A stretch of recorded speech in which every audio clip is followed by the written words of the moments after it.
Hello बच्चों। तो आज हम आप लोग के लिए एक इम्पोर्टेंट ऑब्जेक्टिव लाया हूँ और ये ऑब्जेक्टिव जो है ना डी ब्लॉक चैप्टर का है। डी ब्लॉक एलिमेंट को हम लोग जो है ना ट्रांजिशन एलिमेंट भी कहते हैं। सबसे पहले जानते हैं कि डी ब्लॉक एलिमेंट होता क्या है।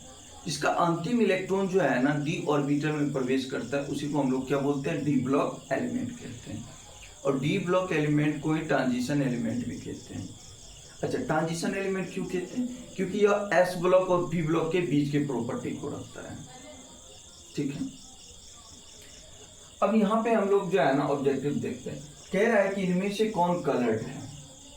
ऑप्शन दिया हुआ है, 4 ऑप्शन है। ऑप्शन ए में है स्कैंडियम 3+, बी में है टाइटेनियम 4+, फिर सी में है क्रोमियम 3+, और डी में है Cu+। अब देखिए इनमें से कौन आयन जो होगा वो कलर्ड होगा। तो एक एक ऑप्शन को हम लोग डिटेल से जानेंगे और इसमें से सही आंसर को सिलेक्ट करेंगे। ठीक है, तो देखिए सबसे पहले कलर्ड प्रॉपर्टी जान लेते हैं। ट्रांजिशन एलिमेंट जो होता है, जनरली ट्रांजिशन एलिमेंट एवं उसकी यौगिक जो होता है ना कलर्ड होता है।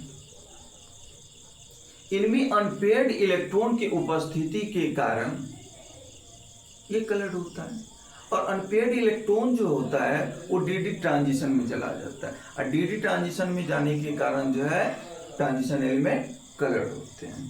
ठीक है, और एक चीज और ध्यान रखना आप लोग कि D0 दिखे या D10 मतलब क्या हो जाएगा, ये कलरलेस हो जाएगा।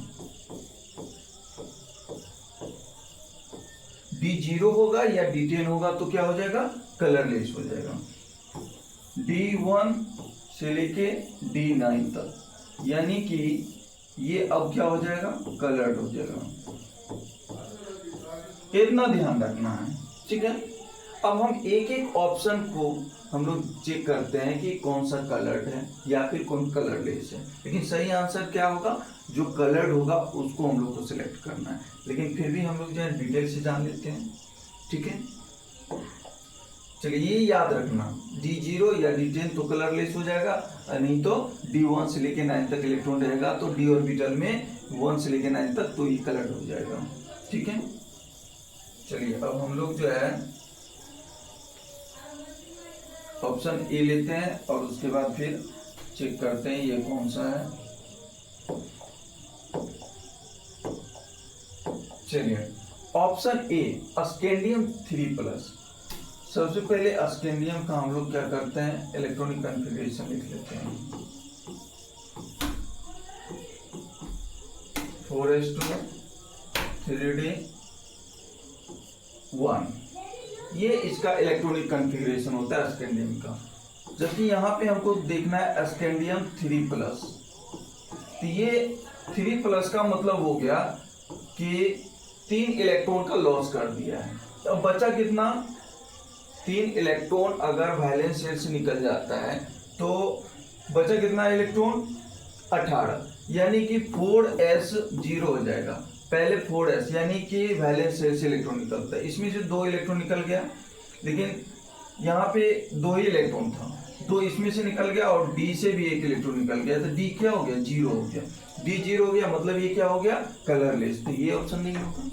चलिए अब नेक्स्ट ऑप्शन की बात करते हैं, बी ऑप्शन में हम लोग आते हैं। यहाँ पे है टाइटेनियम 4+, है ना। अब देखिए सबसे पहले हम लोग जो है ना टाइटेनियम का इलेक्ट्रॉनिक कॉन्फ़िगरेशन लिख लेते हैं। इसका एटॉमिक नंबर 22 यानी कि 22 होता है। 4s2 3d2। अब जो है यहाँ से 4 इलेक्ट्रॉन निकला है, यानी टाइटेनियम से 4 इलेक्ट्रॉन निकला है, तो यानी कि टाइटेनियम 4+। अब 4 इलेक्ट्रॉन निकला है तो कहां से निकलेगा, वैलेंस शेल से निकलेगा पहले, यानी 4s0 हो गया। उसके बाद D में भी 2 इलेक्ट्रॉन है, तो ये 2 यहां से और 2 यहां से निकल गया, तो ये 3d, ये भी 0 हो गया, यानी कि ये भी ऑप्शन हमारा क्या हो गया, क्योंकि ये कलरलेस हो गया, ये भी कलरलेस और ये भी कलरलेस। हमें ढूंढना है कलर्ड, तो ये 2 ऑप्शन हम लोग देख लिए। अब हम लोग जो है ना नेक्स्ट सी ऑप्शन की बात करते हैं। सी में देखिए Cr यानी क्रोमियम पे 3+ चार्ज है। तो सबसे पहले हम लोग क्रोमियम का इलेक्ट्रॉनिक कॉन्फ़िगरेशन लिख लेते हैं। 24 होता है एटॉमिक नंबर, 4s1। एस में क्या होता है, एक ही इलेक्ट्रॉन होता है एक्सेप्शनल केस में। चलिए देखिए 3d5 यानी कि इसका ये होता है, क्रोमियम का यही इलेक्ट्रॉनिक कॉन्फ़िगरेशन होता है। जबकि यहाँ पे Cr3+ की बात करना है हमको, यानी कि 3 इलेक्ट्रॉन निकल गया यहाँ से, क्रोमियम से 3 इलेक्ट्रॉन बाहर निकल गया। तो अब जो है ये 4s, सबसे पहले यहाँ से गया वैलेंस शेल से ये S0, और यहाँ से एक इलेक्ट्रॉन निकला और इसमें से 2 इलेक्ट्रॉन निकलेगा, तो बचा कितना 3। तो यानी कि यहाँ d ऑर्बिटल में 3 इलेक्ट्रॉन है। और हम लोग पहले इसका बॉक्स बना लेते हैं। d में अधिकतम हम लोग जो है ना 10 इलेक्ट्रॉन भर सकते हैं, नहीं d में अधिकतम 10 इलेक्ट्रॉन भर सकते हैं, जबकि यहाँ पे है 3 इलेक्ट्रॉन। तो सबसे पहले एक एक इलेक्ट्रॉन करके हम लोग जो है ना भरते हैं, पूरा भर जाता है, उसके बाद हम लोग पेयरिंग करते हैं, ठीक है। तो यहाँ पे 3 इलेक्ट्रॉन है d ऑर्बिटल में, तीनों का तीनों क्या है अनपेयर्ड। तो हम लोग जानते हैं अनपेयर्ड इलेक्ट्रॉन की उपस्थिति के कारण क्या होता है, कलर्ड होता है। तो ये सही आंसर हमारा हो जाएगा। चलिए एक ऑप्शन और बच गया है, वो भी हम लोग देख लेते हैं। यहाँ पे Cu+, कॉपर का होता है 29, इसका इलेक्ट्रॉनिक कॉन्फ़िगरेशन हम लोग लिख लेते हैं 4s1 और 3d10। अब एक इलेक्ट्रॉन कॉपर से गया है, तो यानी कि Cu+ का हो जाएगा आर्गन और 4s0 3d10, यानी कि d में पूरे 10 इलेक्ट्रॉन है। यानी इसके लिए अगर हम बॉक्स बनाते हैं तो देखो यहाँ पे 5 बॉक्स है, 5 बॉक्स में हम लोग पहले क्या करते हैं, एक एक करके इलेक्ट्रॉन भरते हैं, यानी 3d10। तो एक एक इलेक्ट्रॉन पहले भर लेते हैं, उसके बाद पेयर बनाते हैं।